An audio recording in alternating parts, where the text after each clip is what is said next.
Mon Seigneur et mon Dieu, je crois de tout mon cœur que tu es ici, que tu me vois, que tu m'entends. Je t'adore avec profonde révérence. Je te demande le pardon de mes péchés et la grâce de faire avec profit ce moment de prière. Marie, ma mère immaculée, Saint Joseph et mon ange gardien, intercédez pour moi. Neuvaine. Comment expliquer un tel succès? C'est le titre d'un article que j'ai lu dans le journal l'autre jour, et le journaliste s'étonnait du succès, au fond, de la prière de milliers et de milliers de chrétiens.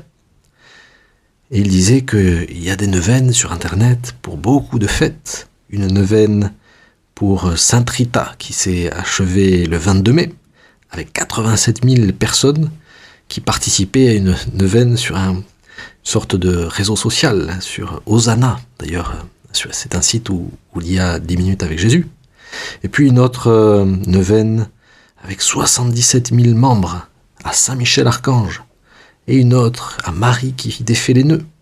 Une autre à Saint-Joseph avec 38 000 membres, etc., etc. Les neuvaines enthousiasment le peuple chrétien et les paroisses et les familles. Et la neuvaine à l'origine de toutes les neuvaines, c'est-à-dire ces 9 jours pour préparer une fête, c'est la neuvaine de la Pentecôte. Parce que elle est dans les Actes des Apôtres. Et ce sont ces jours où Marie et les apôtres se sont mis en prière pour attendre la venue de l'Esprit Saint entre l'Ascension et la Pentecôte. C'est pour ça que les neuvaines plaisent tant. C'est que en nous mettant dans l'attente pendant 9 jours, nous imitons les apôtres, nous imitons la Sainte Vierge qui se sont si bien préparés à cette venue du Saint-Esprit. Et Seigneur, c'est demain, après ces jours où nous sommes préparés, c'est demain qu'enfin va venir l'Esprit Saint dans nos cœurs, même si nous l'avons déjà, depuis notre baptême, depuis notre confirmation, nous pouvons expérimenter une nouvelle effusion du Saint-Esprit dans notre cœur. Alors quel est l'état d'esprit de ces apôtres et de Marie après avoir attendu tant de temps la venue du Saint-Esprit? Peut-être qu'ils étaient un petit peu tristes, même si l'Évangile nous dit qu'il y avait une joie quand ils sont repartis après l'Ascension. Il y avait une joie inexplicable, mais enfin, il n'y avait plus Jésus parmi eux. Le Seigneur n'était plus présent physiquement parmi le collège des premiers apôtres. Et maintenant que le Saint-Esprit est sur le point d'arriver, sous ses langues de feu, les apôtres vont comprendre le sens de cette absence. Le sens aussi des paroles du Seigneur qui avait dit qu'il devait s'en aller pour que le Paraclet, l'autre défenseur, le Saint-Esprit, puisse venir les accompagner, puisse venir combler cette absence et agir à son tour dans le cœur des apôtres. Et l'image qui me venait à l'esprit, qui exprime peut-être une partie de ce mystère, c'est l'image du petit enfant. Quand on contemple un petit bébé, sans défense, on le voit là, et on se dit, ce petit bébé, dans quelques années, si tout va bien, si ses parents font le travail d'éducation, il va pouvoir se développer, grandir, marcher, il va pouvoir s'exprimer, et tout ça est comme en puissance, comme disent les philosophes. Et ce petit bébé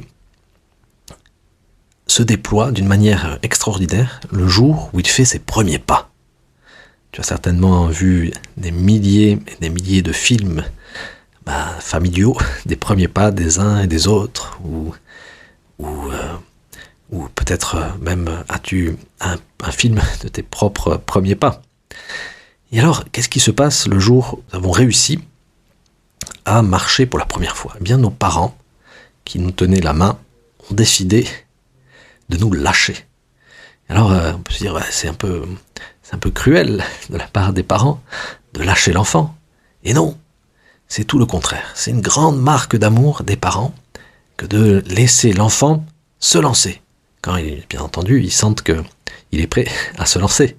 Même si, inévitablement, il va se casser la figure plusieurs fois. Et c'est une énorme preuve d'amour des parents, et ça les comble, de voir qu'enfin le petit enfant est en capacité de mettre un pas devant l'autre et d'avancer et de se débrouiller tout seul. Il se passe quelque chose un petit peu d'analogue le jour de l'Ascension et de la Pentecôte.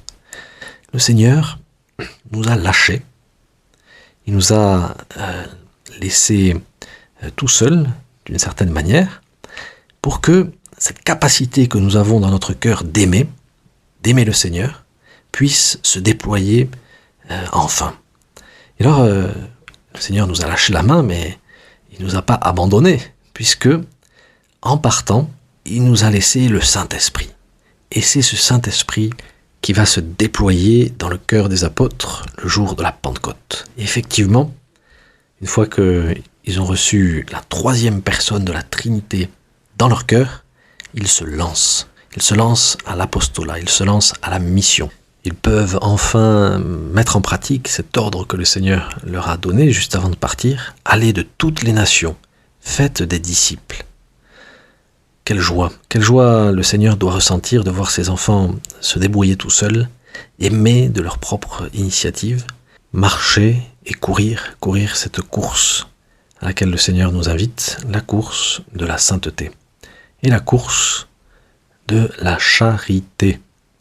Car si nous sommes sur cette terre, c'est justement pour laisser le Saint-Esprit nous pousser à aimer toujours plus, à aimer et être toujours plus inventif dans notre manière de vivre la charité. Après avoir mis un pas l'un devant l'autre, nous pouvons commencer à marcher plus sûrement et même nous lancer, à courir.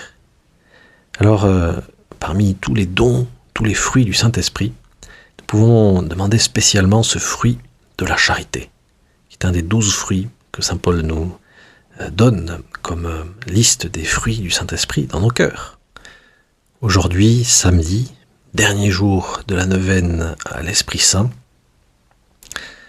nous contemplons la Sainte Vierge et nous l'invoquons spécialement. Dans l'attente du Saint-Esprit, tous, nous disent les Actes des Apôtres, tous, d'un même cœur, persévérer dans la prière, ainsi que des femmes et Marie, la mère de Jésus. Ils sont tous, dans ce cénacle, animés d'un même amour et d'une seule espérance. Et au milieu d'eux se trouve Marie, la mère de Dieu.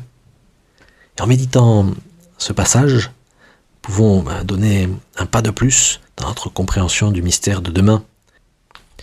La Sainte Vierge, qui a enfanté Jésus, le Fils de Dieu, l'enfante d'une autre manière aujourd'hui.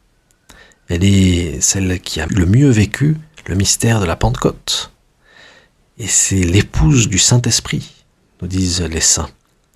Et donc, aujourd'hui, elle nous redonne Jésus, par sa fidélité et sa docilité au Saint-Esprit. Quel grand mystère que le mystère de la Pentecôte, parce que moi aussi, je veux imiter Marie, mère de l'Église, celle qui donne Jésus aux nations tout entières. Et c'est vrai que ce silence de Dieu, cette absence, peut parfois peser sur mes amis ou sur le monde. Eh bien, c'est à moi, fidèle du Saint-Esprit, docile au Saint-Esprit, de combler ce vide et de donner Jésus aux autres. Et que mon cœur, qui s'identifie de plus en plus au Seigneur, puisse présenter une figure de Jésus à mon époque, là où je me trouve. C'est ce à quoi nous mène le Saint-Esprit. C'est cette course magnifique à laquelle il nous invite. Mon Dieu, il est aussi un autre aspect de ce mystère, c'est que c'est le Saint-Esprit qui va nous pousser à retourner vers toi. Et de même que des parents qui lâchent leur enfant, bien l'attendent au bout du chemin, les bras ouverts pour le récupérer quand il aura fait quelques pas. Bien de même, Seigneur, moi qui veux maintenant être plus docile à ton Saint-Esprit, je sais que bien je te retrouverai avec plus de force au bout de mon chemin, à la fin de ma vie, et que bien l'étreinte sera d'une ardeur et d'une intensité plus grande encore que quand bien je me retrouvais dans les bras de mes parents. Je te remercie, mon Dieu, des bonnes résolutions, des actes d'amour et des inspirations que tu m'as communiquées dans cette méditation. Je te demande de m'aider à les mettre en pratique. Ma Mère Immaculée, Saint Joseph et mon ange gardien, intercédez pour moi.